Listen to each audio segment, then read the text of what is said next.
మీరు ఎప్పటికాల చూసారా? మనం బ్రౌన్ బ్రెడ్ ని చాలా ఆరోగ్యకరంగా భావిస్తాము.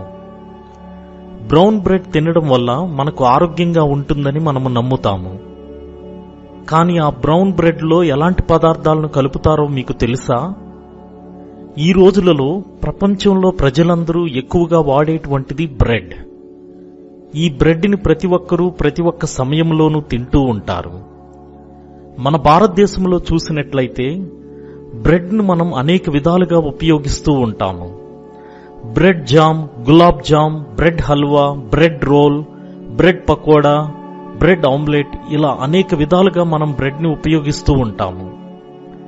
ఇక్కడ మనకు వచ్చిన ప్రశ్న, మనం అడగాల్సిన ప్రశ్న ఏమిటంటే, అసలు ఈ బ్రెడ్ లో ఏముంది? ఈ బ్రెడ్ లో కలిపినటువంటి పదార్థాలు మనకు ఆరోగ్యాన్ని ఇస్తాయా, లేదంటే మన ఆరోగ్యాన్ని నాశనం చేస్తాయా? అసలు వైట్ బ్రెడ్ కి మరియు బ్రౌన్ బ్రెడ్ కి మధ్య ఉన్నటువంటి తేడా ఏమిటి?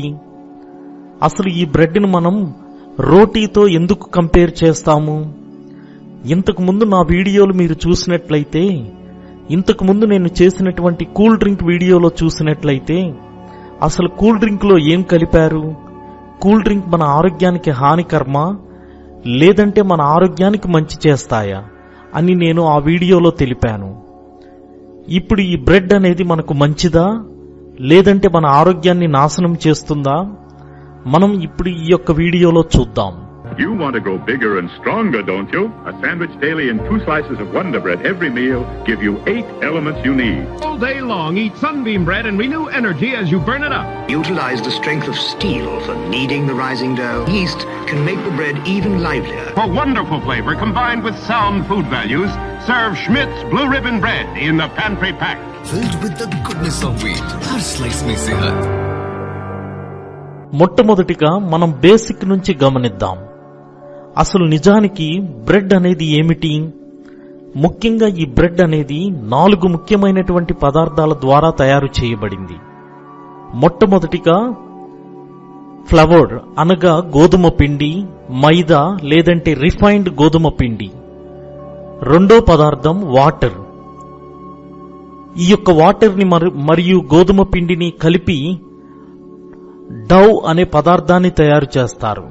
ఇది మనం రోటీ ఎలా అయితే చేస్తామో ఆ విధంగానే ఇలా చేస్తారు. మూడో పదార్థం సాల్ట్. నాలుగో పదార్థం ఈస్ట్. ఇప్పుడు మీరు అడగవచ్చు, బ్రెడ్ సాల్ట్ ఎందుకు కలుపుతున్నారు అని. బ్రెడ్ లోపల సాల్ట్ ఎందుకు కలుపుతున్నారు అని మీరు అడగవచ్చు. అసలు బ్రెడ్ లో ఉప్పు ఎందుకు కలపాల్సిన పని వస్తుంది? దీనికి ముఖ్యాలున్నాయి. మొట్టమొదటిగా ఉప్పు అనేది సహజంగా వచ్చేటువంటి యాంటీ ఆక్సిడెంట్. ఇలా బ్రెడ్ లో ఉప్పును కలపడం వల్ల ఈ బ్రెడ్ అనేది మరికొన్ని రోజులు పాడవకుండా ఉంటుంది. రెండవ కారణం ఏమిటంటే, బ్రెడ్ యొక్క టేస్ట్ అనేది ఉప్పు కలపడం ద్వారా మరింత రుచిగా ఉంటుంది. మూడవ కారణం, అతి ముఖ్యమైనటువంటి కారణం, అదేమిటంటే మన యొక్క గ్లూటన్ స్టాండ్స్ అనేవి ఈ బ్రెడ్ లోపల ఉప్పును కలిపినప్పుడు అది మనకు చాలా గట్టిదనాన్ని ఇస్తాయి. ఇప్పుడు మనం బ్రెడ్ను తయారు చేసేటువంటి విధానాన్ని గమనిద్దాం.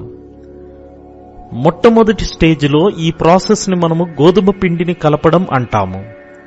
ఇలా మనం గోధుమ పిండిని కలుపుతున్నప్పుడు అందుట్లో ఉన్నటువంటి గ్లూటన్ స్టాండ్స్ అనేటువంటి పదార్థం అది ఎంతో గట్టిదనాన్ని ఈ బ్రెడ్కి గాని లేదంటే రోటీకి గాని పిండితో కలిపినప్పుడు ఇస్తుంది.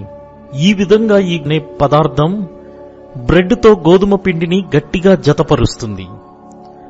ఈ విధంగా గోధుమ పిండిని మనం కలిపినప్పుడు అది మొత్తం ఒక ముద్దగా విడిపోకుండా ఉంటుంది.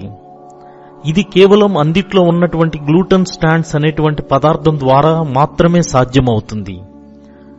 కనుక ఇందిట్లో కొంచెం ఉప్పు కలిపినప్పుడు ఆ గ్లూటన్ స్టాండ్స్ అనేవి ఇంకొంచెం గట్టిగా అవుతాయి.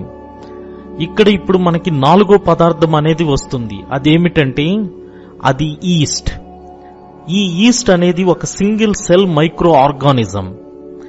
ఇది ఫంగీ గ్రూప్ కి సంబంధించినటువంటిది. ఎప్పుడైతే ఈ ఈస్ట్ అనేది మైక్రో ఆర్గానిజం అనేది గోధుమ పిండిలో కలిపినటువంటి కార్బోహైడ్రేట్స్ తో రియాక్ట్ అవుతుందో అప్పుడు 2 కాంపోనెంట్స్ అనేవి వీటి నుంచి విడుదలవుతాయి. అవి ఏమిటంటే ఇథనాల్ మరియు కార్బన్ డయాక్సైడ్. మనం స్కూల్ నుంచి నేర్చుకున్న ప్రాసెస్ అనేది మనం ఫర్మెంటేషన్ అంటాము. ఎప్పుడైతే ఈ యొక్క గోధుమ పిండిలో ఈ రియాక్షన్ అనేది మొదలవుతుందో కార్బన్ డయాక్సైడ్ అనేది చిన్న చిన్న బిందువుల రూపంలో మనకి కనబడతాయి. ఇవి నిజంగా చెప్పాలంటే ఈ గోధుమ పిండిలో ఉన్నటువంటి గ్లూటెన్స్ లో చిక్కుకొని ఉంటాయి. దీని కారణంగానే ఆ బ్రెడ్ అనేది వెడల్పుగా అవుతుంది. ఇక్కడ ఫోటోలు మీరు గమనించినట్లయితే ఈ బ్రెడ్ లోపల మీకు కోడిగుడ్డు ఆకారంలో ఉన్నటువంటి బబుల్స్ అనేవి మీకు కనబడతాయి. కానీ ఈ రియాక్షన్ లో ఇథనాల్ కూడా రిలీజ్ అవుతుంది. మీకు ఆల్రెడీ తెలిసిన విధంగా ఈ ఇథనాల్ అనేవి ఒక ఆల్కహాల్ పదార్థం. మరి ఈ ఆల్కహాల్ కి ఏమవుతుంది? మనం ఎప్పుడైతే ఈ ఫర్మెంటెడ్ ఆట పిండి అనేది మనం ఓవెన్ లో పెడతామో, మనం ఎప్పుడైతే ఆ బ్రెడ్ ని బేక్ చేయడం మొదలు పెడతామో అందుట్లో ఉన్నటువంటి ఇథనాల్ అనేటువంటి ఆల్కహాల్ పదార్థం అనేది మన రూపంలో బయటకు వస్తుంది. ఈ విధంగా ఈ ఇవాపరేషన్ అవుతున్నటువంటి ఇథనాల్ అనేది బ్రెడ్ వెడల్పు అవ్వటంలో మరింత సహాయం చేస్తుంది. ఇక్కడ మనకి ఇంకొక ఇంట్రెస్టింగ్ విషయం ఉంది. అదేమిటంటే ఈ బ్రెడ్ లో ఉన్నటువంటి ఆల్కహాల్ అనేది మొత్తం ఇవాపరేట్ అవ్వదు. ఇది ఈ గ్లూ స్టాండ్స్ లో చిక్కుకొని ఉంటుంది. 1920వ సంవత్సరంలో ది అమెరికన్ కెమికల్ సొసైటీ అనేది కొన్ని ఎక్స్పెరిమెంట్స్ చేసింది.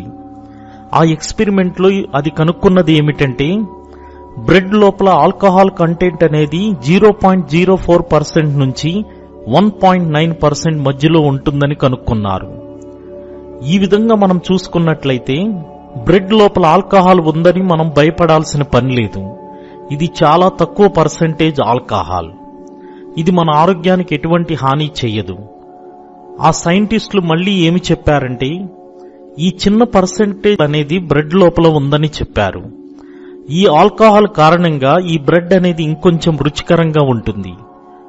ఈ విధంగా పూర్వకాల పద్ధతి ప్రకారం ట్రెడిషన్ గా బ్రెడ్ ని తయారు చేసే విధానం అనేది ఈ విధంగా ప్రపంచంలో అనేక సంవత్సరాల నుంచి ప్రజలు బ్రెడ్ ని తయారు చేయటం అనేది ఆనవాయితీగా వస్తున్నటువంటి ఆచారం.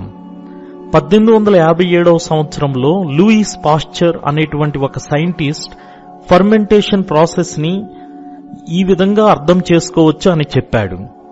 ఆయన చెప్పిన తరువాతే మనకి ఈ యొక్క ఫర్మెంటేషన్ ప్రాసెస్ అనేది నిజంగా తెలిసింది. దీనికి ముందు కూడా ఎంతో మంది ప్రజలు ఈ యొక్క ప్రాసెస్ ని ఉపయోగిస్తున్నారు. కానీ వాళ్ళకి తెలియని విషయం ఏమిటంటే అదే ప్రాసెస్ అనేది ఫర్మెంటేషన్ ప్రాసెస్ అనేది మాత్రం వాళ్ళకి తెలియదు. ఈ యొక్క ప్రాసెసింగ్ ని ఫర్మెంటేషన్ ప్రాసెస్ ని ఎంతో మంది పూర్వకాలం నుంచి ఉపయోగిస్తున్నారు. కానీ వాళ్ళకి ఈ యొక్క ప్రాసెస్ అనేది వాళ్ళకి తెలియదు. ఈ ప్రాసెస్ తో ఏమవుతుందంటే మనము రోటీ గాని లేదా బ్రెడ్ గాని ఈ రెండు కేవలం 2 విషయాల్లో మాత్రమే తేడాగా ఉంటాయి. మనం రోటీని తయారు చేసేటప్పుడు ఈస్ట్ గాని సాల్ట్ గాని అస్సలు ఉపయోగించము. అందువల్లే రోటీ అనేది బ్రెడ్ లా వెడల్పుగా అవ్వదు. రెండో విషయం ఏమిటంటే రోటీని మనం ఎక్కువ కాలం నిల్వ చేయలేము. ఒకవేళ మీరు గనక రోటీని గనక ఒక రూమ్ టెంపరేచర్ లో ఉంచినట్లయితే అది తరువాత రోజు మనం తినలేము. అది పాడైపోతుంది. ఎందుకంటే రోటీ అనేది వెడల్పు అవ్వదు. అందుకనే దీనిని మనం ఫ్లాట్ బ్రెడ్ అనేటువంటి కేటగిరీలో ఉంచుతాము. ఈ విధంగా ఫ్లాట్ బ్రెడ్ లాంటి రోటీలు అనేవి చాలా ప్రసిద్ధమైనవి. ప్రపంచవ్యాప్తంగా మెక్సికో దేశంలో మీరు మెక్సికన్ టోర్టిలాస్ ని చూస్తారు. ఇవి మనకి రోటీలాగా కనిపిస్తూ ఉంటాయి. ఈ మెక్సికన్ టోర్టిలాస్ మొక్కజొన్న ద్వారా తయారు కానీ మనం రోటీని మాత్రం గోధుమలతో తయారు చేస్తాము. మీరు ఎక్కువగా ఈ యొక్క ఫ్లాట్ బ్రెడ్ అనేటువంటి వాటిని మీరు సౌత్ ఈస్టర్న్ కంట్రీస్ లో ఎక్కువగా చూస్తారు. అలాగే మీరు వీటిని ఆఫ్రికన్ దేశాలలో కూడా చూస్తారు. మరి ఇలాంటప్పుడు ఎవరికి ఈ యొక్క ఆలోచన అనేది వచ్చింది?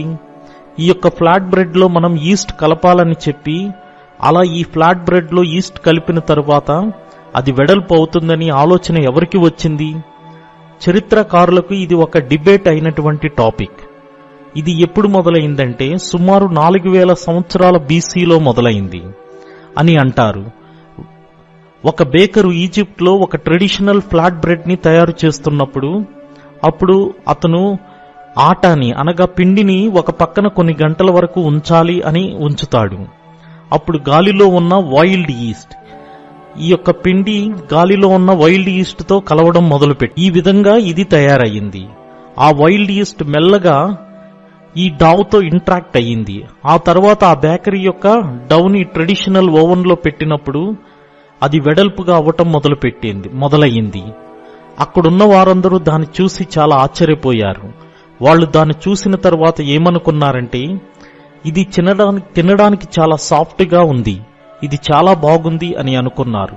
వాళ్ళు తింటున్నప్పుడు అది ఇంకా చాలా సాఫ్ట్ గా ఉండడంతో వాళ్ళు ఇది ఇంకా చాలా బాగుంది అని ఈ విధంగా బ్రెడ్ ని తయారు చేయటం మొదలుపెట్టారు. వాళ్ళు ఏమనుకున్నారంటే, ఈ యొక్క పిండిని ఓపెన్ గా కొన్ని గంటలు బయట ఉంచినట్లయితే అది ఆటోమేటిక్ గా ఈ బ్రెడ్ అవుతుందని గమనించారు. కానీ అలా గాలిలో ఉంచినప్పుడు గాలిలో ఉన్నటువంటి వైల్డ్ ఈస్ట్ అనేది ఎప్పుడు తయారవుతుందా అనేది వాళ్ళకి చెప్పతరం కాలేదు. ఎందుకంటే గాలిలో వైల్డ్ ఈస్ట్ అనేది ఎక్కువగా కనపడదు. అప్పుడు కొంతమంది మనం పాత ఈస్ట్ ని మనం తిరిగి వాడదాం, ఎందుకంటే అందిట్లో ఈస్ట్ అనేది ఉంటుందని, ఆ పాత పిండిని కొత్త పిండితో ఉంచినట్లయితే అప్పుడు ఈ పద్ధతి ద్వారా బ్రెడ్ ని తయారు చేయటం మొదలుపెట్టారు. అప్పుడు ఈ పాత పిండి ఉన్నటువంటి ఈస్ట్ అనేది కొత్త పిండి వస్తుందని వాళ్ళు అనుకున్నారు. ఈ విధంగా పాతకాలం నుంచి ప్రజలు ఈ పద్ధతి ద్వారా బ్రెడ్ ని తయారు చేయడం మొదలుపెట్టారు. 2000 సంవత్సరాల క్రితం అనగా 300 BCలో రోమన్ సామ్రాజ్యంలో బేకింగ్ అనేది ఒక గొప్ప నైపుణ్యమైనటువంటి కళగా ప్రకటించబడింది. బేకింగ్ అనేది ఒక గౌరవమైన వృత్తిగా పరిగణించబడింది. గోధుమలను ఆఫ్రికా దేశాల నుంచి దిగుమతి చేస్తున్నారు. అల్జేరియా, టునీషియా, ఈజిప్ట్ దేశాల నుంచి రోమన్ సామ్రాజ్యంలోకి గోధుమలను దిగుమతి చేస్తున్నారు. రోమన్ సామ్రాజ్యంలో వాటి ద్వారా బ్రెడ్ తయారు చేస్తున్నారు. చరిత్రను మనం చూసినట్లయితే కొలంబస్ మొట్టమొదటిసారిగా ఈ యొక్క బ్రెడ్ తయారు చేసే పద్ధతిని అమెరికాకు తీసుకువెళ్లాడు. భారతదేశంలో మొట్టమొదటిసారిగా ఈ ఈస్ట్ ను బ్రెడ్ ను తయారు చేయటం అనేది ఈ యొక్క పద్ధతిని పోర్చుగీసు వారు మనకు నేర్పారు. భారతదేశంలో మొట్టమొదటిసారిగా పోర్చుగీసు వ్యాపారస్తులు ఈస్ట్ ద్వారా బ్రెడ్ ను తయారు చేయటం అనేది మనకు నేర్పారు. వారు ఇది మనకి ఆకారం ద్వారా నేర్పారు. మొట్టమొదటిగా దీనిని పోర్చుగీసు వారు గోవాలో ఇంట్రొడ్యూస్ చేశారు. ఆ తర్వాత ముంబైలో ఇంట్రొడ్యూస్ చేశారు. ఈ యొక్క కారణం చేతే ముంబైలో ఇప్పటికీ కూడా వడాపావ్ అనేది చాలా ప్రసిద్ధి చెందింది. 1800 సంవత్సరంలో ఈ బ్రెడ్ అనేది ప్రతి ఇంట్లో తయారు చేసుకునేటువంటి ఒక సహజ సిద్ధమైనటువంటి తినే పదార్థం అయింది. ఈ విధంగా ప్రపంచం అంతట్లో కూడా ఈ బ్రెడ్ అనేది ప్రపంచంలో అందరూ ఉపయోగించేటువంటి ఒక తినే పదార్థం అయింది. ఈ విధంగా ప్రపంచంలో ఈ బ్రెడ్ అనేది ప్రతిరోజు ఎక్కడో ఒక చోట తింటూనే ఉన్నారు. ఈ విధంగా బ్రెడ్ తయారు చేయడం అనేది ఒక గొప్ప వృత్తిగా పరిగణించబడింది. ఈ విధంగా బ్రెడ్ అనేది మతపరమైనటువంటి సదస్సులలో, ఆధ్యాత్మిక పరమైనటువంటి సదస్సులలో, అలాగే ఎటువంటి ప్రోగ్రామ్స్ లోనైనా కూడా దీనిని తినడానికి వాడుతూ ఉంటారు. ఈ యొక్క పెయింటింగ్ చూడండి, ఇది చాలా ప్రసిద్ధమైనటువంటి పెయింటింగ్. జాన్ ఫ్రాన్స్ మిల్లెట్ లోనే బ్రెడ్ తయారు చేయడం మొదలుపెట్టింది. ఇప్పుడు మనం చూసినట్లయితే ఇదే సమయంలో ఇండస్ట్రియల్ రెవల్యూషన్ అనగా పారిశ్రామిక విప్లవం అనేది జరిగింది. అప్పటికే ఈ బ్రెడ్ అనేది అందరి ఇంట్లో తయారు చేసుకునే తినేటువంటి ఒక పదార్థంగా ప్రసిద్ధి పొందింది. అదేవిధంగా ఈ బ్రెడ్ అనేది కేవలం ఇంట్లో తయారు చేసుకునేటువంటి ఒక పదార్థంగానే కాకుండా ఇండస్ట్రియల్ వ్యాపారంలో కూడా బ్రెడ్ బిజినెస్ అనేది ఒక ముఖ్యమైనటువంటి వ్యాపారంగా ఎదుగుతూ వచ్చింది. ఈస్ట్ ను ఉపయోగించుకుని డబ్బులు సంపాదించడానికి కమర్షియల్ గా ప్రతి ఒక్కరూ ఈ యొక్క వ్యాపారాన్ని మొదలుపెట్టారు. ఈ విధంగా అందరూ ఈస్ట్ ను ఉపయోగించడం మొదలుపెట్టారు. మొదట్లో మనం చూసినట్లుగా బ్రెడ్ తయారు చేసేటప్పుడు గాలిలో నుంచి వచ్చేటువంటి ఈ యొక్క వైల్డ్ ఈస్ట్ గురించి ఎదురు చూడడం మానేసి ఈ యొక్క కొత్త పద్ధతిని కనుక్కున్నారు. కనుక ఈస్ట్ ని ఎలాగైనా ట్రాప్ చేయాలని ఆ పద్ధతులను కనుక్కున్నారు. ఈ విధంగా మనకు ఎప్పుడు కావాలంటే అప్పుడు ఆ ఈస్ట్ అన్నటువంటి ఒక ఉద్దేశంతో ఈ పద్ధతులను కనుక్కున్నారు. ఈ విధంగా ఈస్ట్ అనేది ఇంట్రొడ్యూస్ చేయబడింది. ఈ ఈస్ట్ అనేది సాలిడ్ క్యూబ్స్ రూపంలో ఉంటుంది. దేశంలోని కొందరు బ్రెడ్ తయారు చేసే బేకర్లు 1867 సంవత్సరంలో మొట్టమొదటిసారిగా ఈస్ట్ ను తయారు చేశారు. ప్రస్తుత కాలంలో మనం దీనిని బేకర్స్ ఈస్ట్ అని అంటాము. దీనిని మనం ప్యాకెట్ల రూపంలో కూడా చూడవచ్చు. ఆ తర్వాత కొంతమంది ఏం ఆలోచించారంటే, మనకు ఈ ఈస్ట్ అనేది ఎందుకు, ఇది మనకు అవసరమా అన్నటువంటి ఆలోచనలను కలిగి ఉన్నారు. ఇది మనకి ఎందుకంటే బ్రెడ్ తయారీలో ఈస్ట్ ను ఉపయోగించడం వల్ల ఇది గ్యాస్ ను రిలీజ్ చేస్తుంది. ఆ గ్యాస్ అనేది ద్రవ పదార్థం పెరగడానికి దోహదపడుతుంది. ఈ విధంగా బ్రెడ్ అనేది వెడల్పుగా అవుతుంది. కనుక ఈస్ట్ కు బదులుగా మనం ఇంకేదైనా ఉపయోగించవచ్చు కనుక దానిని కనుక్కునే ప్రయత్నంలో ఉన్నారు. ఈ యొక్క బ్రెడ్ ని వెడల్పుగా లేదంటే ఇటువంటి ఇంకేదైనా పదార్థం ఉందా అని కనుక్కోవడానికి ప్రయత్నించారు. ఈ విధంగా వారు చేసేటువంటి ప్రయత్నంలో విజయవంతం అయ్యారు. ఈ విధంగానే వాళ్లు కనుక్కున్నది ఏమిటంటే సోడియం బైకార్బోనేట్ అనేటువంటి ఒక పదార్థాన్ని కనుక్కున్నారు, ఒక కెమికల్ ని కనుక్కున్నారు. దీనినే మనం బేకింగ్ సోడా అని కూడా అంటాము. ఈ బేకింగ్ సోడా అనేది యాసిడ్ తో రియాక్ట్ అవుతుంది. ఆ విధంగా అది రియాక్ట్ అయ్యి కార్బన్ డయాక్సైడ్ ను రిలీజ్ చేస్తుంది. ఈ కార్బన్ డయాక్సైడ్ బ్రెడ్ ని లావుగా చేయడానికి ఉపయోగపడుతుంది. కానీ ఈ యాసిడ్ అనేది ఎక్కడి నుంచి వస్తుంది? పూర్వకాలం పిండిలో వేయడానికి యాసిడ్ ని ఉపయోగించారు. అది ఏ విధంగా అంటే పాలను ఉపయోగించడం ద్వారా, బటర్ మిల్క్ ను ఉపయోగించడం ద్వారా, లేదంటే కొంత నిమ్మరసం చుక్కలను ఉపయోగించడం ద్వారా ఈ విధంగా పిండిలో యాసిడ్ ని కలిపారు. కొంతకాలం తర్వాత కొంతమంది ఏం చేశారంటే బేకింగ్ సోడాను మరియు యాసిడ్ ని కలిపి అమ్మారు. ఈ విధంగా బేకింగ్ సోడా మరియు యాసిడ్ రెండూ కలిపి ఒకే ప్యాకెట్లో ఉంచి అమ్మారు. ఇలా అమ్మటం ప్రారంభించారు. ఈ విధంగా మాయిశ్చర్ ఫ్రీ ప్యాకెట్ అనేది ఈ బేకింగ్ సోడా మరియు యాసిడ్ పదార్థాలను కలిపి ప్యాకెట్లో అమ్మడం మొదలుపెట్టారు. ఈ ప్యాకెట్లో ఉన్నటువంటి బేకింగ్ సోడా మరియు యాసిడ్ వీటిని ఎప్పుడైతే మనం నీళ్లలో కలుపుతామో అప్పుడు రియాక్షన్ అని ఈ విధంగా ఇది గొప్పగా విజయవంతమైంది. దీనినే మనం బేకింగ్ పౌడర్ అని అంటాము. ఈ బేకింగ్ పౌడర్ అనేది బేకింగ్ సోడా మరియు కొన్ని యాసిడ్లను కలిపి బేకింగ్ పౌడర్ గా ప్యాకెట్లలో అమ్ముతాము. మీరు ఈనో ప్యాకెట్లను చూసే ఉంటారు. మనం బటోరా తయారు చేసేటప్పుడు కూడా ఈ ఈనో ప్యాకెట్లను ఆ యొక్క పిండిలో కలుపుతాము. అసలు ఈనో ప్యాకెట్లలో ఏమి కలిపారు? ఈనో ప్యాకెట్లలో బేకింగ్ సోడా మరియు సిట్రిక్ యాసిడ్ అనేవి ఉంటాయి. మొట్టమొదటిసారిగా 1857 సంవత్సరంలో ఈ యొక్క బేకింగ్ సోడా అనేది అమ్మబడింది. ఆ తర్వాత కొన్ని సంవత్సరాలకి బేకింగ్ పౌడర్ కూడా అమ్మడం జరిగింది. ఈ యొక్క కెమికల్స్ అనేవి మొట్టమొదటిసారిగా బ్రెడ్ తయారీలో ఉపయోగించడం జరిగింది.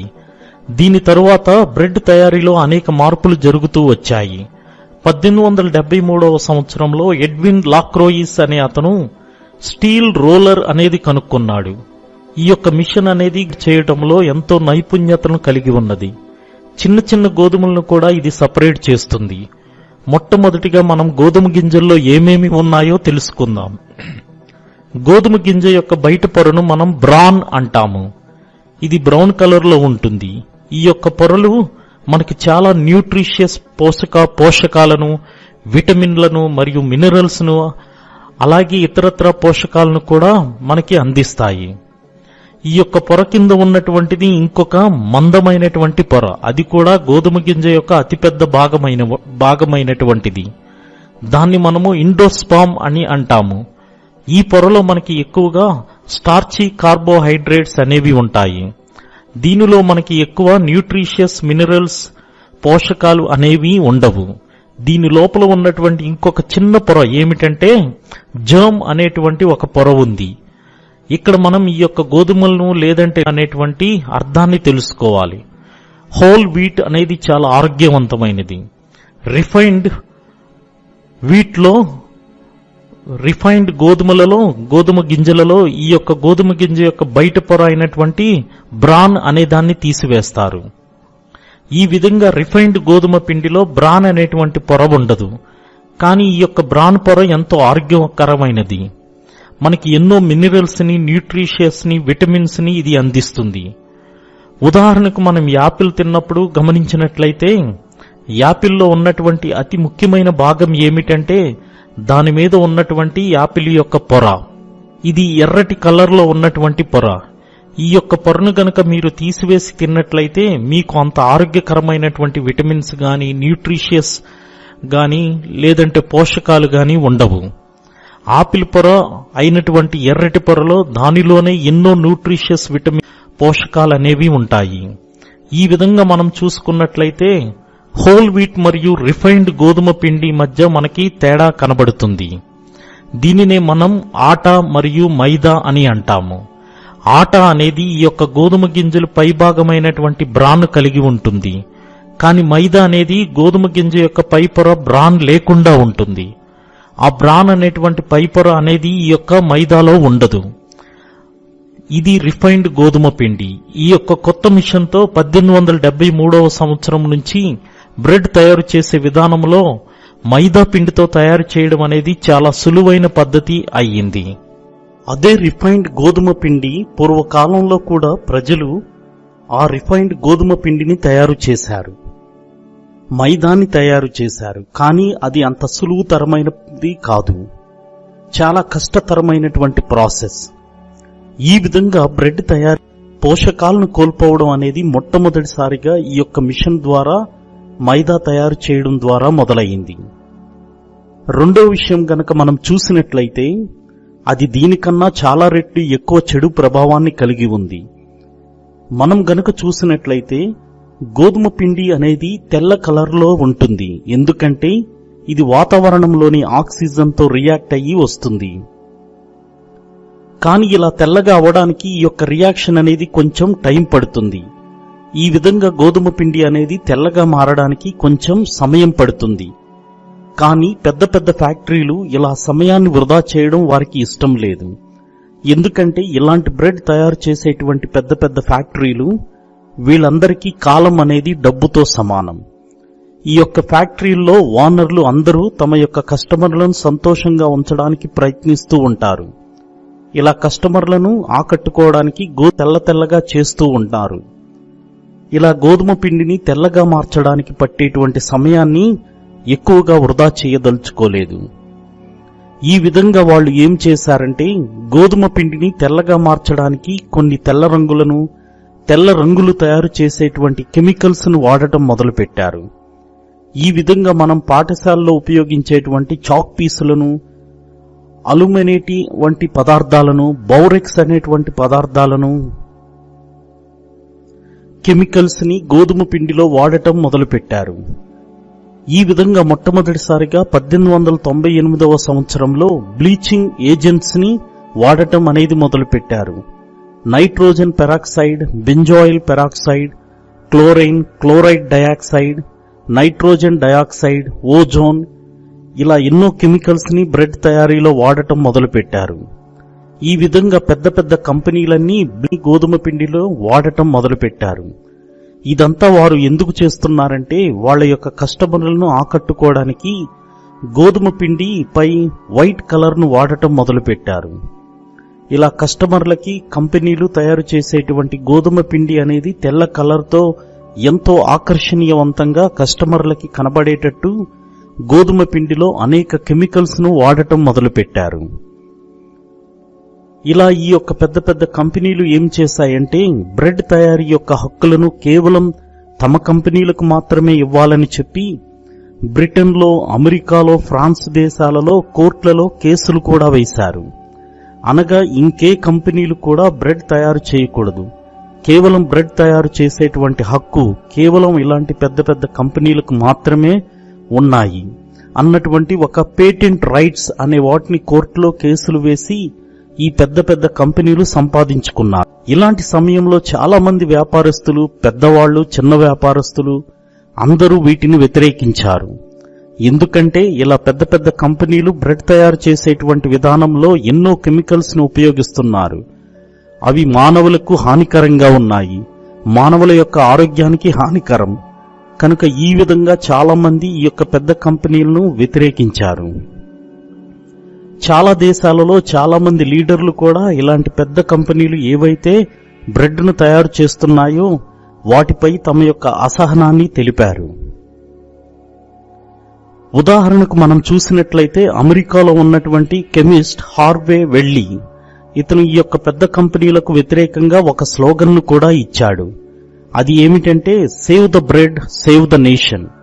కానీ ఎప్పుడైతే ఈ యొక్క విషయం అనేది కోర్టులోకి వెళ్ళిందో అప్పుడు ఈ యొక్క బ్రెడ్ తయారు చేసేటువంటి పెద్ద పెద్ద కంపెనీలు ఏమని ఆర్గ్యూ చేశాయి, కేవలం మేం బ్రెడ్ తయారు చేసే సమయంలో చాలా తక్కువ మొత్తంలో కెమికల్స్ మాత్రమే ఉపయోగిస్తున్నాము. అవి నైట్రేట్స్ మరియు కెమికల్స్ అనేవి చాలా తక్కువ మోతాదులోనే మేము బ్రెడ్ తయారీలో ఉపయోగిస్తున్నాము. అవి ఎటువంటి హాని మానవులకు కలిగించవు అని వాళ్ళు ఆర్గ్యూ చేశారు. ఈ విధంగా వాళ్ళు అమెరికాలో ఈ రోజుకు కూడా బ్రెడ్ తయారీ విధానంలో గోధుమ పిండిని తెల్లగా మార్చడానికి ఇంకా తెల్ల రంగులను బ్లీచింగ్ పదార్థాలను ఉపయోగిస్తున్నారు. ఒక పెద్ద బ్లీచింగ్ ఏజెంట్ కెమికల్ అది బ్రెడ్ తయారీ విధానంలో ఉపయోగించేది ఏమిటంటే పొటాషియం బ్రోమేట్. మొట్టమొదటిసారిగా 1916వ సంవత్సరంలో బ్రెడ్ తయారు చేసేటప్పుడు ఈ యొక్క పొటాషియం బ్రోమేట్ అనేది ఉపయోగించబడింది. ఇది కేవలం బ్రెడ్ ని తెల్లగా మార్చడమే కాకుండా బ్రెడ్ ను ఇంకా వెడల్పు చేయడానికి కూడా ఈ యొక్క పొటాషియం బ్రోమేట్ అనేది ఉపయోగిస్తున్నారు. కానీ ఇక్కడ అసలైన సమస్య ఏమిటంటే ఈ బ్రోమేట్ అనేటువంటి కెమికల్ ని బ్రెడ్ తెల్లగా కనపడడానికి, బ్రెడ్ లావుగా అవ్వడానికి, బ్రెడ్ వెడల్పుగా అవ్వడానికి ఉపయోగిస్తున్నారు. అది మనకి కిడ్నీ ప్రాబ్లమ్స్ ని తెచ్చిపెడుతుంది. అలాగే థైరాయిడ్, క్యాన్సర్ అనేది కూడా ఎలుకలలో మనలలో కూడా వస్తుంది. ఈ కారణం చేతనే యూరోపియన్ యూనియన్ లో ఉన్నటువంటి అన్ని దేశాలు ఈ యొక్క పొటాషియం బ్రోమేట్ ని బ్రెడ్ తయారీలో ఉపయోగించకూడదని దానిని కంప్లీట్ గా బ్యాన్ చేసింది. కెనడా, బ్రెజిల్ మరియు చైనా దేశాలలో వీటిని బ్యాన్ చేశారు. మరి మన భారతదేశంలో దీనిని బ్యాన్ చేశారా లేదా? 2016వ సంవత్సరం మే నెలలో ఒక ల్యాబ్ స్టడీ అనేది centre for science and environment అనేటువంటి ఒక సంస్థ ద్వారా కండక్ట్ చేయబడింది. ఈ సంస్థ ఆ ల్యాబ్ స్టడీ ఎందుకు చేసిందంటే బ్రెడ్ తయారు చేసేటువంటి సమయంలో ఈ యొక్క పొటాషియం బ్రోమేట్ మరియు పొటాషియం అయోడైడ్ అనేటువంటి కెమికల్స్ అనేవి అనే వాటిపై ఒక పరిశోధనను 2016వ సంవత్సరం మే నెలలో సర్వే చేసింది. ఈ యొక్క సంస్థ 30 వేరు బ్రెడ్ శాంపిల్స్ పై పరిశోధన చేసింది. ఇలా వాళ్ళు పరిశోధన చేసినప్పుడు 84% వరకు ఈ యొక్క 38 బ్రెడ్ శాంపిల్లో ఈ యొక్క 2 కెమికల్స్ అనేవి వాడబడినాయి. ఈ 2 కెమికల్స్ లో కనీసం ఒక్కటైనా కూడా వాడబడినది అని కనుక్కున్నారు. ఒక మంచి విషయం ఏమిటంటే ఈ సర్వే జరిగిన కొన్ని రోజులకి all India bread manufacture association నిర్ణయించుకుంది ఏమిటంటే బ్రెడ్ తయారు చేసే విధానంలో ఈ యొక్క పొటాషియం బ్రోమేట్ ని మరియు పొటాషియం అయోడైట్ ని ఉపయోగించకుండా ఉండాలని నిర్ణయించుకున్నారు. ఇది జరిగిన ఒక నెల తరువాత భారతదేశ ప్రభుత్వం కూడా బ్రెడ్ తయారీలో ఈ యొక్క పొటాషియం బ్రోమేట్ అనేది ఉపయోగించకూడదని దానిని నిషేధించింది.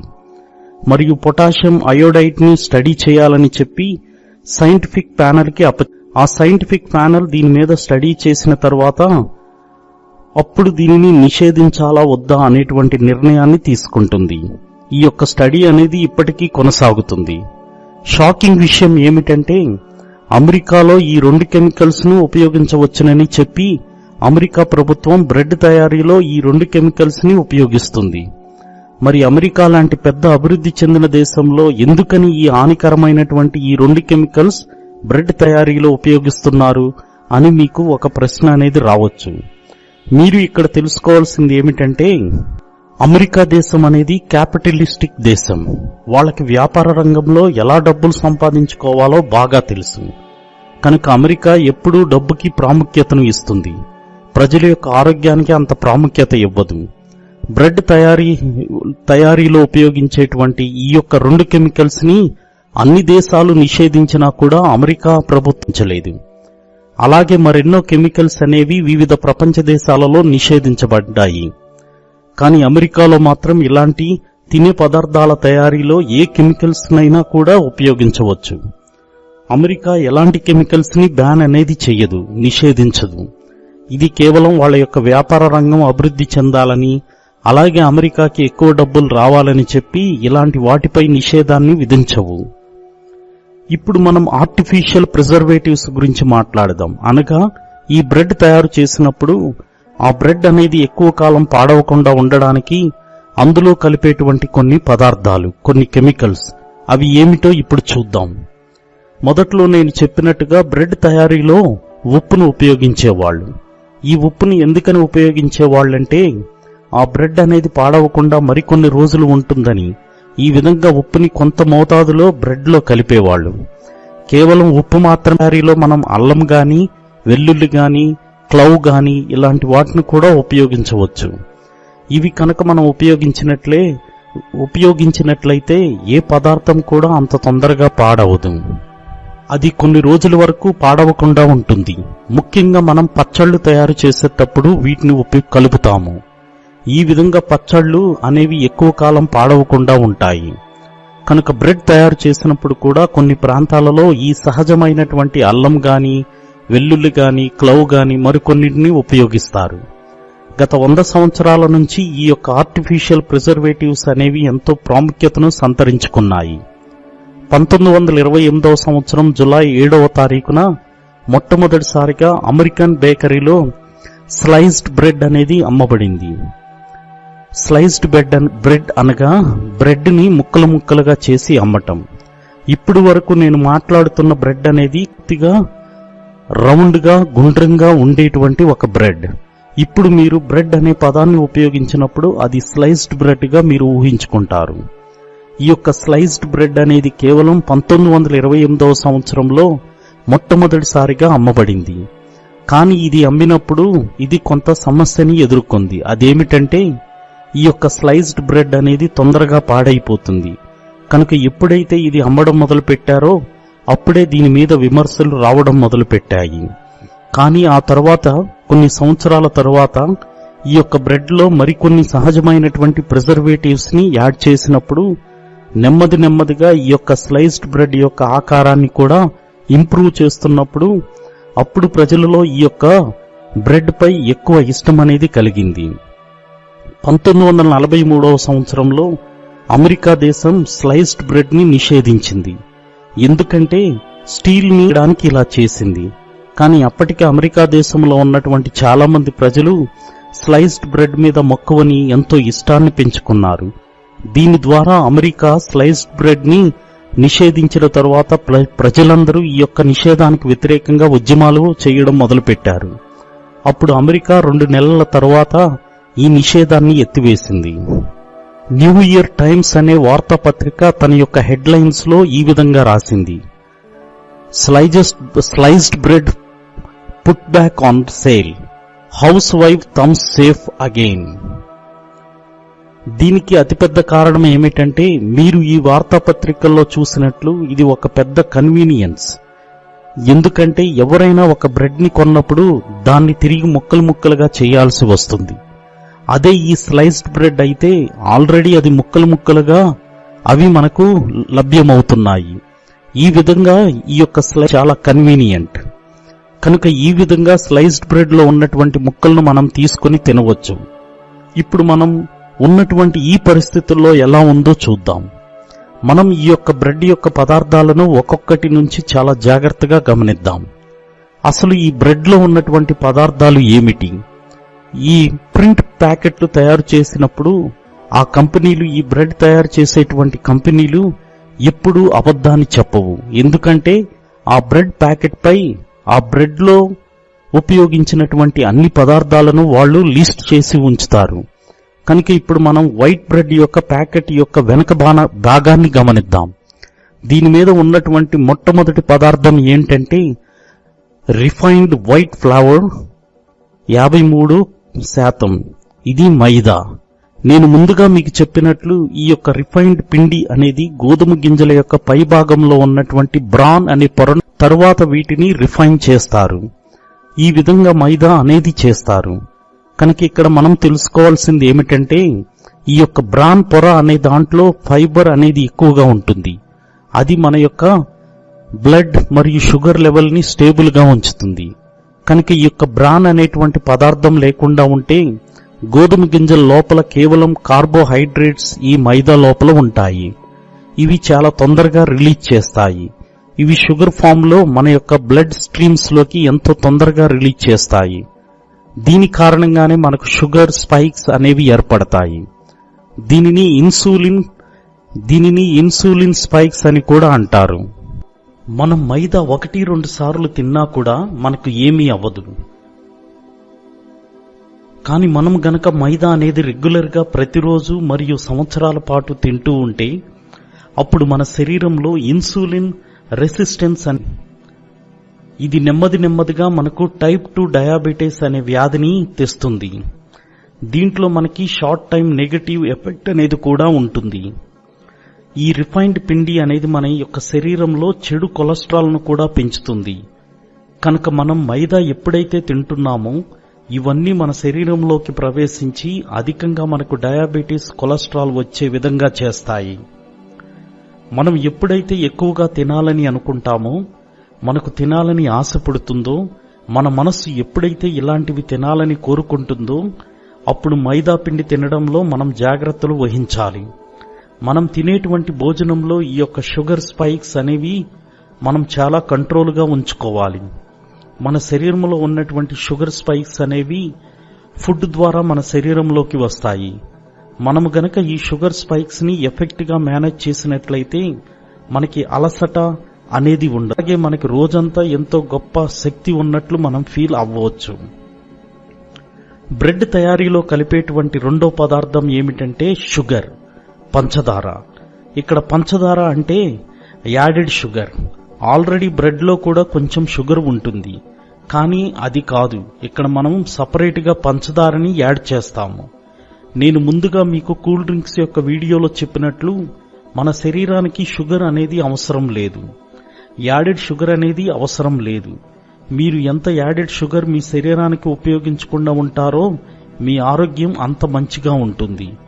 మనం గనక కంపేర్ చేసుకున్నట్లయితే మనకి ఫ్రూట్స్ లో మరియు పాలల్లో, గింజలలో, విత్తనాలలో వచ్చేటువంటి నేచురల్ షుగర్ అనేది మనకి ఆల్రెడీ ఫ్రూట్స్ లో, పాలల్లో మరియు విత్తనాల్లో ఉంటుంది.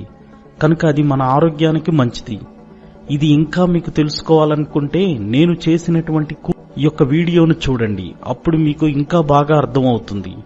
ఆ తర్వాత మూడవ ముఖ్యమైనటువంటి పదార్థం బ్రెడ్ తయారీలో మనం ఉపయోగించేది సాల్ట్ మరియు ఎమ్మెల్సిఫైయర్ E481. ఉప్పులో సోడియం అనేది ఉంటుంది. అలాగే ఈ యొక్క ఎమ్మెల్సిఫైయర్ లో సోడియం అనేది మరింత అధికంగా ఉంటుంది. మీరు గనక అధికంగా సోడియంను గనక తీసుకున్నట్లయితే అప్పుడు మీకు హై బ్లడ్ ప్రెషర్ అనేది వస్తుంది, హై బీపీ అనేది ఎక్కువగా వస్తుంది. అయితే ఈ సోడియం అనేది ఎప్పుడూ అధికంగా ఉంటుంది. మీరు ఈ యొక్క బ్రెడ్ ప్యాకెట్ వెనక భాగాన చూసినట్లయితే అక్కడ ఉన్నటువంటి న్యూట్రిషన్స్ యొక్క లిస్ట్ అనేది మీకు ఉంటుంది. 100 గ్రాముల బ్రెడ్ లో 497 మిల్లీగ్రామ్ సోడియం ఉంటుంది. సహజంగా చాలా మంది ప్రజలు 4 లేదా 5 స్లైసెస్ ఆఫ్ బ్రెడ్ ను ఒకేసారి తింటారు. ఆ స్లైసెస్ ఆఫ్ బ్రెడ్ అనేది ఎంత గ్రాములో ఉంటుందంటే 200 గ్రాముల బ్రెడ్ లో 990 సోడియం అనేది ఉంటుంది. మరి ఈ యొక్క బ్రెడ్ తోనే మీరు 30 గ్రాముల బటర్ గనుక ఉపయోగించినట్లయితే అప్పుడు అది ఇంకా మీకు 250 మిల్లీగ్రామ్ సోడియంని యాడ్ చేస్తుంది. ఈ విధంగా మీరు తీసుకోవాల్సిన సోడియం కంటే మీరు అధిక మొత్తంలో సోడియం అనేది తీసుకుంటున్నారు. ఇది డైలీ రిక్వైర్మెంట్ కన్నా సగమే తీసుకుంటున్నారు.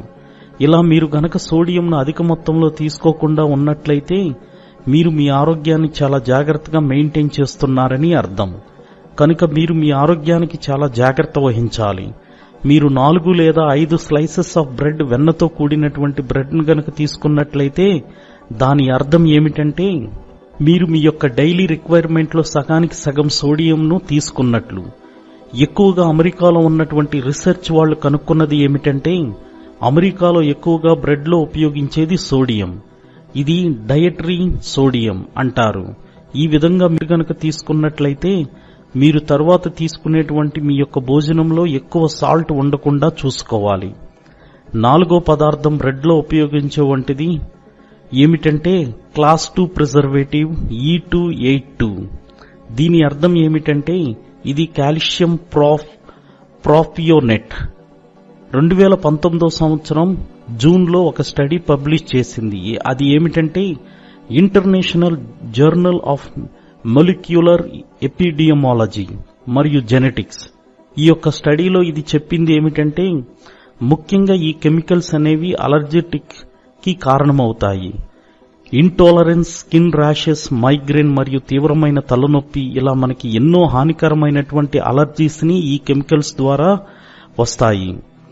దీనికి ముందు ఇంకొక స్టడీ అనేది కండక్ట్ చేయబడింది. అది 2002వ సంవత్సరం ఆగస్టులో ఒక స్టడీ కండక్ట్ చేయబడింది. Journal and child health. ఇందులో ఏం చెప్పారంటే పిల్లలు గనక ఎక్కువగా ఈ కెమికల్స్ ని రోజు తీసుకున్నట్లయితే, భోజనంతో పాటు తీసుకున్నట్లయితే వాళ్లలో ఇరిటేషన్ లక్షణాలు అనేవి మరియు పిల్లలు ఆందోళనతో, టెన్షన్తో రెస్ట్లెస్ గా ఉంటారని చెప్పింది. అలాంటి వాళ్ళ యొక్క అటెన్షన్ అనేది కూడా, వాళ్ళ యొక్క ఏకాగ్రత అనేది కూడా చెడిపోతుంది అని చెప్పింది. దీని తర్వాత వచ్చేటువంటి 5వ ముఖ్యమైనటువంటి పదార్థం బ్రెడ్ లో తయారు చేసేటువంటి పదార్థం ఏమిటంటే అసిడిటీ రెగ్యులేటర్ E270. దీనిని లాక్టిక్ యాసిడ్ అని కూడా అంటారు మరియు యాంటీటాక్సిడెంట్ E300. ఇదేమిటంటే ఎక్సార్బిక్ యాసిడ్. ఈ రెండు మామూలుగా హానికరమైనటువంటివి కావు అని అంటారు. అలాగే వీటిని దేనిలో అయినా కూడా ఉపయోగించవచ్చు అని చెబుతారు. ఇవన్నీ పదార్థాలు మనకి ఇప్పటి వరకు బ్రెడ్ తయారు చేయటంలో ఉపయోగించేటువంటివి. ఇప్పుడు మీరేమనుకువన్నీ చెప్పినప్పుడు ఇవన్నీ అబద్ధం అనుకుంటున్నారా? లేదు, ఇదంతా ఎన్నో రీసెర్చ్లు మరియు సర్వేలు చేసి కనుక్కున్నటువంటి గొప్ప ఇన్ఫర్మేషన్. అలాగే ఇప్పుడు మనం బ్రెడ్ పై ఒక పాజిటివ్ ఒపీనియన్తో కూడా చూద్దాం. కానీ మనం చరిత్ర నుంచి చూసుకున్నట్లయితే బ్రెడ్ తింటున్నప్పుడు మనకి ఆరోగ్యం మరియు ఆరోగ్యానికి హానికరం అనేటువంటి 2 అంశాలు ఉన్నాయి. కనుక 50-50 ఛాన్సెస్ అనేవి ఎక్కువగా ఉంటాయి. ఎందుకంటే బ్రెడ్ లో ఉపయోగించినటువంటి ఎన్నో కెమికల్స్ అనేవి లేదంటే ప్రిజర్వేటివ్స్ పదార్థాలు అనేటువంటివి తర్వాత మన ఆరోగ్యానికి హాని చేయవచ్చు. ఒక్కసారి మీరు 1970వ సంవత్సరం 1980వ సంవత్సరంలో నివసిస్తున్నటువంటి వారి గురించి ఒక్కసారి ఊహించండి. వాళ్ళ యొక్క జీవితాంతం పొటాషియం బ్రోమేట్ ని బ్రెడ్ రూపంలో తింటూనే ఉన్నారు. ఇది ఒక హానికరమైనటువంటి కెమికల్. కొన్ని సంవత్సరాల తర్వాత ఒకరోజు వాళ్ళు తమ యొక్క ఆరోగ్యం ఈ యొక్క కెమికల్ ని కనుక్కున్నారు. ఒక్కసారి మీరు యూరోపియన్ వెబ్సైట్ లో ఉన్నటువంటి యూరోపియన్ ఫుడ్ సేఫ్టీ అథారిటీ అనేటువంటి వెబ్సైట్ ని చూడండి. పోయిన సంవత్సరమే వాళ్ళు ఫుడ్ పదార్థాల్లో ఉపయోగించేటువంటి అతి కామన్ కలర్ అయినటువంటి E171 ని నిషేధించారు. ఒక్కసారి మీరు ఆలోచించండి. ఈ యొక్క ఫుడ్ ని దాన్ని ఎవరైతే జీవితాంతం తింటూ ఉంటారో వాళ్ళకి తెలియని విషయం ఏమిటంటే ఆ యొక్క ఫుడ్ లో ఈ యొక్క ఫుడ్ కలర్ అనేది మిక్స్ చేశారని, ఆ ఫుడ్ కలర్ అనేది కెమికల్స్ ద్వారా తయారైందని వాళ్ళకి తెలియదు. ఆ తర్వాత ఎన్నో నెలలకి ఎన్నో సంవత్సరాలకు గాని వాళ్ళకి తెలియదు. ఇది ప్రభుత్వం బ్యాన్ చేసిందని, నిషేధించిందని వాళ్ళకి ఇంకా తెలియదు. ఇది ఒక ఉదాహరణ మాత్రమే. ఈ విధంగా ఇక్కడ మనకి ఎన్నో కెమికల్స్ అనేవి, ఎన్నో ప్రభుత్వాలు ఈ యొక్క కెమికల్స్ ని నిషేధించాయి.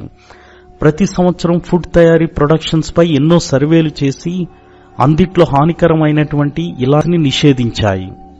నేను చెప్పేది ఏమిటంటే ఈ యొక్క యూరోపియన్ యూనియన్ అనేది ఫుడ్ కి సంబంధించి చాలా కఠినమైనటువంటి రూల్స్ ను పెట్టింది. ఇది ప్రజల ఆరోగ్యాన్ని దృష్టిలో పెట్టుకుని పెట్టినటువంటి రూల్స్. ఈ విధంగా European food safety authority food కు సంబంధించి చాలా స్ట్రిక్ట్ రెగ్యులేషన్ ను తీసుకువచ్చింది. కానీ America food regulation authority regular గా ఈ యొక్క హాని కలిగించే కెమికల్స్ ని బ్యాన్ చేస్తూనే ఉంది. ఒక్కసారి మీరు FDA వెబ్సైట్ ని చూడండి. FDA అనేది 7 సింథటిక్ ఫ్లవరింగ్ సబ్స్టాన్సెస్ ని ఫుడ్ తయారీ నుంచి తీసివేసింది. అనగా తినే పదార్థాలను తయారు చేసేటప్పుడు ఈ యొక్క 7 సింథటిక్ ఫ్లవరింగ్ సబ్స్టాన్సెస్ ని పదార్థాలను వాడకూడదని వాటిని నిషేధించింది. ఎందుకని వీటిని తీసివేసింది? FDA సంస్థ ఏం చెబుతుందంటే అనేక సర్వేలు ఈ యొక్క తయారీపై నిర్వహించిన తరువాత ఈ యొక్క సింథటిక్ సబ్స్టాన్స్ అనేవి పశువుల మీద ఉపయోగించి వాటికి క్యాన్సర్ అనేది వస్తుంది. అలాగే ఇవి మనుషులు తిన్నప్పుడు కూడా మనుషులకి క్యాన్సర్ అనేది అధికంగా వస్తుంది. ఇదంతా మీరు చూసినాక మరి అలాంటప్పుడు ఎందుకు మనం ఇప్పుడు వరకు ఈ యొక్క కంపెనీలు తయారు చేసేటువంటి ఫుడ్ ను మనం ఇంకా తింటూనే ఉన్నాము అనేటువంటి ఆలోచన మీకు రావచ్చు. దీని గురించి ఎవ్వరూ ఏమీ మాట్లాడరు. ఈ యొక్క కంపెనీలపై ఎవ్వరూ కేసులు కూడా వేయరు. ప్రభుత్వాలన్నీ వీటిపై అస్సలు స్పందించవు. కంపెనీల ద్వారా అమ్మబడినటువంటి తినే పదార్థాలు మీరు కొనుక్కొని ఏవైతే తింటారో మీ ఆరోగ్యానికి సంబంధించి మేము బాధ్యులం కాదని చెబుతూ ఉంటారు. ఒక్కసారి ఈ నిజం మీరు తెలుసుకున్నాక మీరు ఇక తినడం అనేది మానేయాలి. ఇది మీ చేతుల్లోనే ఉన్నది. నేను మీకు ముందుగా చెప్పినట్లు ఏదైనా ఫుడ్ తయారీలో ఉపయోగించేటువంటి కెమికల్స్ ని ఏ దేశమైనా కూడా నిషేధించినట్లయితే అదే కెమికల్స్ ని వేరే దేశం వాళ్ళు అనుమతి చేస్తూ ఉంటారు, వాటిని అనుమతి ఇస్తూ ఉంటారు. Banned bread. Why does the US that Europe says are unsafe? మీరు గార్డియన్ న్యూస్ పేపర్లో ఉన్నటువంటి ఆర్టికల్ను ఒకసారి చదవండి. Food additives are carries on carcinogen. Food additives are carcinogen, the growing list of chemicals banned by EU but used in the US. ఒక్కసారి indiatimes.com ఈ article చదవండి. Ever wondered how many food additives Indians consume that are banned in other countries? ఇలా మీకు ఎన్నో articles అనేవి వార్తాపత్రికల్లో ప్రచురించబడ్డాయి. కానీ మనం వీటి గురించి అస్సలు పట్టించుకోం. కేవలం ఇలాంటివి వార్తాపత్రికల్లోనే మాత్రమే వస్తాయి. కానీ మీడియా, టీవీ ఛానల్లో అస్సలు రావు. ఎందుకంటే టీవీ ఛానల్లో కనుక, మీడియాలో కనుక ఇవి వస్తే అప్పుడు ప్రజలందరికీ ఈ యొక్క ఫుడ్ తయారు చేసేటువంటి కంపెనీ యొక్క చీకటి భాగోతం అనేది అర్థం అవుతుందని వాళ్ళ భయం. అసలు ఇది ఎలా సాధ్యం? యూరోపియన్ దేశాలలో కెమికల్స్ అనేవి వేరే చోట, వేరే దేశాల్లో ఎలాగా అనుమతించబడుతుంది? ఈ ఫుడ్ తయారీలో ఈ కెమికల్స్ ను ఉపయోగించడానికి యూరోపియన్ దేశాల్లో నిషేధించిన వాటికి ఇండియా మరియు అమెరికా దేశాల్లో అనుమతి ఎందుకని ఇస్తున్నారు? ఇవన్నీ ప్రశ్నలకు జవాబులు మనం కనుక్కోవాలి. ఆ తర్వాత మనం తినేటువంటి ఫుడ్ పై మనం చాలా జాగ్రత్త వహించాలి. ఇప్పుడు మనం బ్రౌన్ బ్రెడ్ గురించి తెలుసుకుందాం. కొంతమంది ఏమనుకుంటారంటే వైట్ బ్రెడ్ కన్నా బ్రౌన్ బ్రెడ్ తినడం అనేది ఆరోగ్యానికి చాలా మంచిది అని అనుకుంటారు. బ్రౌన్ బ్రెడ్ అనేది ఆరోగ్యానికి మంచిది, చాలా మంచిది అని అనుకుంటారు. బ్రౌన్ బ్రెడ్ లో ఉన్నటువంటి ముఖ్యమైన డిఫరెన్స్ ఏమిటంటే మైదా పిండికి బదులు గోధుమ పిండిని ఉపయోగిస్తారు. మీరు గనక ఈ బ్రౌన్ బ్రెడ్ ప్యాకెట్ వెనకాల లిస్టింగ్ గమనించినట్లయితే గోధుమ పిండి యొక్క మొత్తం పిండి 53% మాత్రమే ఉంటుంది. అక్కడ బ్రౌన్ బ్రెడ్ లో మిగతా ఉపయోగించినటువంటి పదార్థాలను కూడా మీరు చూడవచ్చు. ఈ బ్రౌన్ బ్రెడ్ లో ఆర్టిటివ్స్ అనేవి ఎంత మేరకు ఉపయోగించాలి అని కూడా మీకు తెలుస్తుంది. బ్రౌన్ బ్రెడ్ తయారు చేసేటువంటి ఒక పెద్ద కంపెనీ తమ యొక్క బ్రౌన్ బ్రెడ్ ప్యాకెట్ లేబుల్ పై ఏమి రాశారో ఒక్కసారి చూడండి. అందుట్లో మొట్టమొదటిగా అక్కడ రాసి ఉన్నది ఏమిటంటే గోధుమ పిండి, ఆటా అనేది 32% మాత్రమే ఉంది. ఆ తర్వాత అక్కడ రాసి ఉన్నది ఏమిటంటే రిఫైన్డ్ గోధుమ పిండి అనగా మైదా పిండి. ఈ విధంగా మనం చూసినట్లయితే బ్రౌన్ బ్రెడ్ లో వాళ్ళు గోధుమ పిండితో పాటు మైదా పిండిని కూడా కలిపారు. ఇలా ఈ రెండిటిని కలిపి కూడా వాటిని వాళ్ళు బ్రౌన్ బ్రెడ్ ప్యాకెట్ గా చెబుతున్నారు. ఈ బ్రౌన్ బ్రెడ్ తయారు చేసినటువంటి కంపెనీ తమను తాము ఎలా సమర్థించుకుంటుందంటే వాళ్ళు బ్రౌన్ బ్రెడ్ తయారు చేసేటప్పుడు అది 100% గోధుమ పిండితో తయారు చేయబడిందని మేము చెప్పలేదు. ఈ విధంగా వాళ్ళు తమను తాము సమర్థించుకుంటారు. ఇంకొక ముఖ్యమైనటువంటి విషయం ఏమిటంటే ఈ యొక్క పెద్ద కంపెనీలు బ్రౌన్ బ్రెడ్ తయారు చేసేటప్పుడు ఆర్టిఫిషియల్ బ్రౌన్ కలర్ ని బ్రౌన్ బ్రెడ్ తయారీలో ఉపయోగిస్తున్నారు. E150A, E150B, E150C, E150D ఇవన్నీ కూడా క్యారామిల్ యొక్క రంగులు. ఎక్కువగా దాని యొక్క రంగులు. ఈ క్యారామిల్ అనేది కూల్ డ్రింక్ లో కూడా వివిధ రంగులు మార్చడానికి ఉపయోగిస్తారు. ఈ క్యారామిల్ అనేది కూల్ డ్రింక్ లో కూడా ఉపయోగించినందువల్ల మనకి కూల్ డ్రింక్ కలర్స్ అనేవి బ్రౌన్ కలర్ లో కనబడుతూ ఉంటాయి. ఇలా మిక్స్ చేసినటువంటి క్యారామిల్ కలర్స్ అనేవి క్యాన్సర్ రావడానికి ముఖ్యంగా దోహదపడతాయి. కనుక దీనిపై కోర్టులో ఒక పిటిషన్ కూడా వేయబడింది. USA FDA సంస్థ ముందు ఈ యొక్క పిటిషన్ అనేది వేయబడింది. ఈ పిటిషన్ ఏమి చెబుతుందంటే ఈ యొక్క 2 హాని కలిగించే క్యారామిల్ కలర్ అని కోర్టులో కేసు వేశాయి. ఈ క్యారామిల్ కలర్స్ గురించి నేను కూల్ డ్రింక్స్ లో కూడా చెప్పాను. కనుక మీరు ఎక్కువగా తెలుసుకోవాలంటే ఆ కూల్ డ్రింక్ యొక్క వీడియోలు చూడండి. దీని తరువాత ఆ యొక్క కంపెనీ, బ్రౌన్ బ్రెడ్ తయారు చేసేటువంటి కంపెనీ, తన బ్రెడ్ తయారీ గురించి కొన్ని యాడ్స్ కూడా చేసింది. ఆ అడ్వర్టైజ్మెంట్స్ ఏమిటంటే ఈ యొక్క బ్రౌన్ బ్రెడ్ అనేది మొత్తం గోధుమ పిండితో తయారు చేసింది అని చెప్పి ప్రజలను మోసం చేయసాగింది. ఆ తరువాత ఆ బ్రౌన్ బ్రెడ్ ప్యాకెట్ పై ఉన్నటువంటి కవర్ లిస్ట్ చేసినటువంటి ఇంగ్రీడియంట్స్ లో ఈ యొక్క రిఫైన్డ్ ఫ్లవర్ గురించి, మైదా పిండి గురించి అస్సలు రాయలేదు. ఇప్పుడు అక్కడ ఏం రాసిందంటే ఈ బ్రౌన్ బ్రెడ్ లో 52% గోధుమ పిండి అనేది ఉంది అని రాసింది. అయితే ఈ 52% అనేది ఏమిటి అనగా మిగతా 48% అనేది ఏ పదార్థాలను కలిపింది? దీని గురించి వాళ్ళు ఎక్స్ప్లెనేషన్ కూడా ఇవ్వలేదు. ఈ యొక్క బ్రౌన్ బ్రెడ్ పై మిగతా పదార్థాలు చూడవచ్చు, కానీ ఎంత పర్సంటేజ్ లో కలిపారో అనేది మీకు తెలియదు. ఈ వీడియో చూస్తున్న మీరందరూ కొంచెం కన్ఫ్యూషన్లో ఉండి ఉంటారు. మొదట నా వీడియోలో నేను కూల్ డ్రింక్స్ అనేవి హానికరం అని చెప్పాను.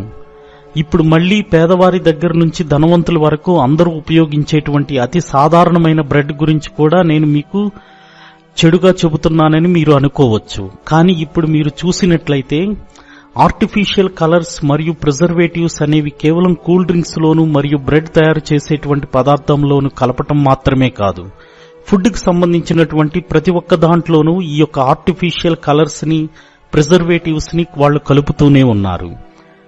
దీని కారణంగా మనం తినేటువంటి అనేక ఆహార పదార్థాలు చాలా కలర్ఫుల్ గా మనకి రంగురంగులుగా కనిపిస్తూ మనల్ని ఆకర్షిస్తూ ఉంటాయి.